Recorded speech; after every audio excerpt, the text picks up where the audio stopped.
Where does confidence come from? Confidence doesn't just come from, well, you have to be brave and you have to not be nervous and intimidated by other people. No, no, no.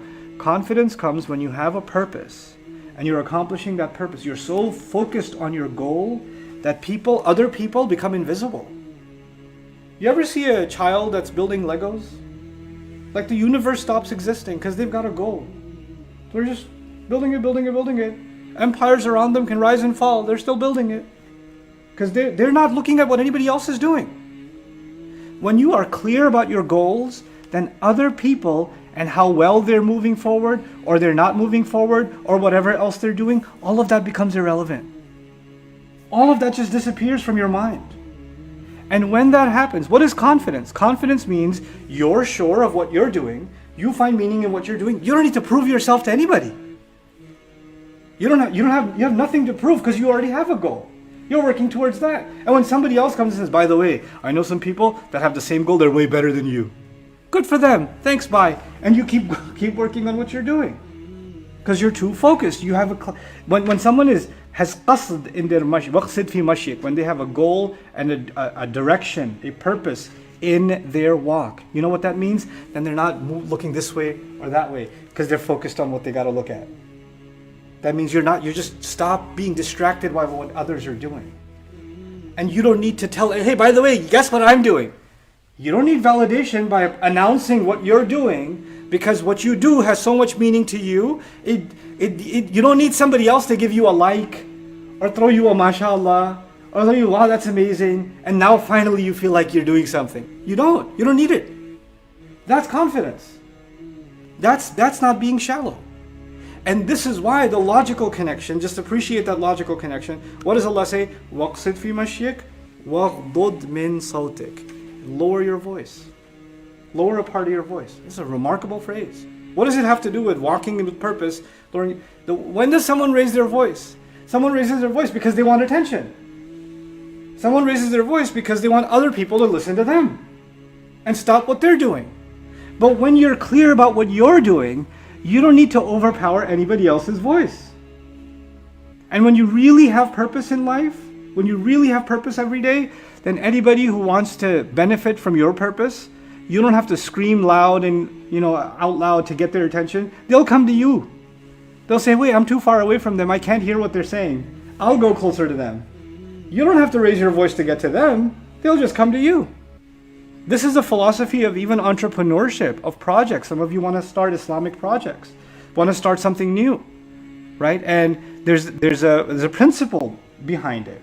Here we're learning a principle in life and of the things you're going to do in your life. We're living in the advertising world, right? So people are like, how are we going to advertise this new product? How are we going to advertise our new da'wah program? How are we going to advertise this new Islamic book that we wrote? How are we going to get the word out there? We have to scream loud and clear from every corner before we can, And you know what? The new world of advertising is about endorsements, right? Get an athlete to endorse this shoe, right? Or get some celebrity to say, this is the book you want to read, right? So this is all about other people who have accomplished something are now validating what you're hoping people will like because they like them. In other words, the service, the product, the venture, whatever it is, it cannot stand on its own feet. It needs the attention of someone else making it valid. On its own, it's not strong enough. Not enough people are benefiting from it. You know why? Because your concern is still people and how loud you are, and you're still looking around. You're still not focused on your goal. When you're focused on your goal, whether one person benefits from it or 1 million people benefit from it, it doesn't faze you because that wasn't your purpose. Your purpose was to accomplish something meaningful. And that is where sincerity also comes from. That's where not being a fake person comes from. Because the people that are fake that we talked about last time are so concerned about what? Everyone else. And the people that are real and the people that are legit in their life are people that have a goal in front of them and they don't dissuade themselves. Nothing distracts them from their goal. And those are the people that I would argue Allah gives qubul to. Allah gives acceptance to them. Because they show Allah sincerity in whatever they do, then people's hearts gravitate towards them anyway. They didn't have to cry and get attention from everyone. Their work, their contribution, their effort spoke for itself. And when someone comes on board and says, hey, I want to take a part in what you're doing, well and good. And if nobody came, well and good. That's what's the mentality being taught to the Muslim. The strength of what we do doesn't come from the validation or the support of people. The strength of what we do comes from the acceptance of Allah, the aid of Allah, and the clarity of our purpose. And Allah's help comes to the mukhlasin and the mukhlisin, the people who are sincere, who are pure in their purpose, who are clear in their purpose. There's a really heavy lesson. وَقْصِدْ فِي مَشِيكَ وَغْضُضْ مِنْ صَوْتِكَ. Lower your voice.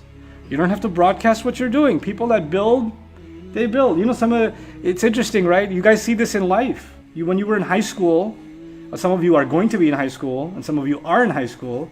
But when you are in high school, and you have kids that are very loud and obnoxious and outgoing and partying, and they're like almost intimidating to be around. You're like, I'm hoping they don't pick on me. And they're like the stars of the school.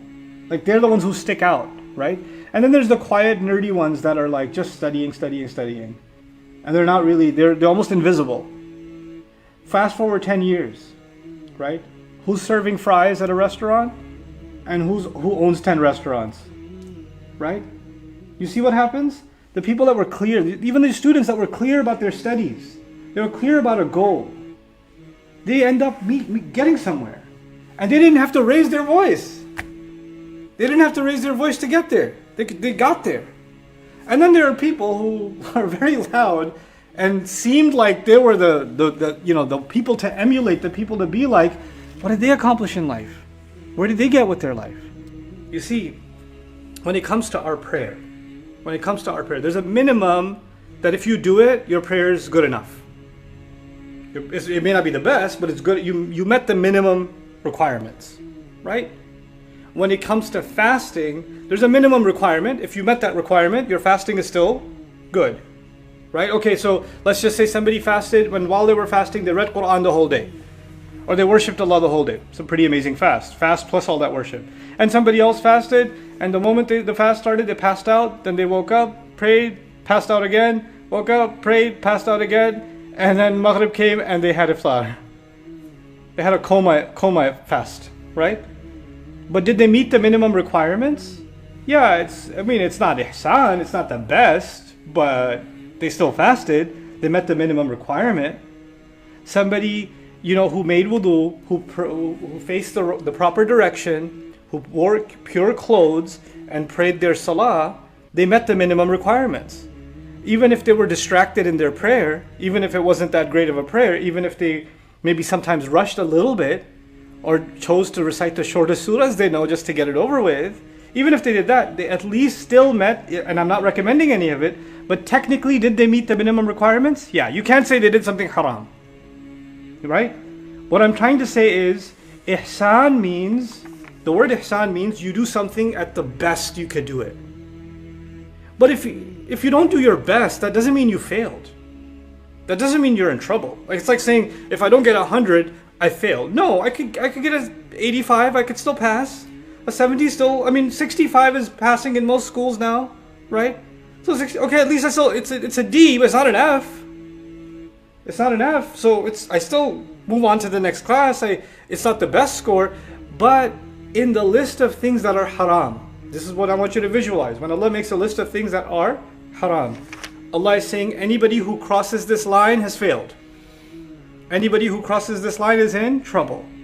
And I would argue that in the Quran, when it comes to our parents are the only ones that if you do anything less than your best, that's haram.